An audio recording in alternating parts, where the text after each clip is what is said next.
You are going to die. In 100 years, nobody will remember your name. In 1,000 years, nobody will remember your country. You live on a tiny rock, orbiting a mediocre star, in a forgotten corner of a universe that is mostly empty space. If the universe ended tomorrow, it wouldn't even notice we were gone. This is called nihilism, and usually it makes people want to scream.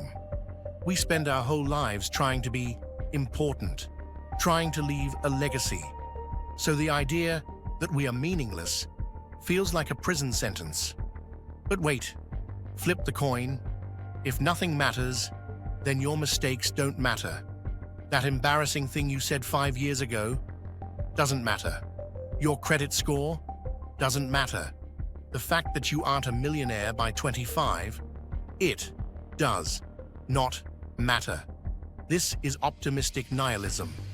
It is the realization that the lack of meaning is not a cage, it is a key. You don't have a destiny. You don't have a purpose assigned by the gods. You are free. We are the universe experiencing itself for a brief second.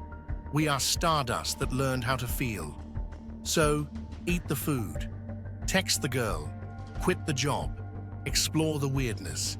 You only get one shot at consciousness before you return to the void. Have fun with it. Subscribe to enjoy the ride.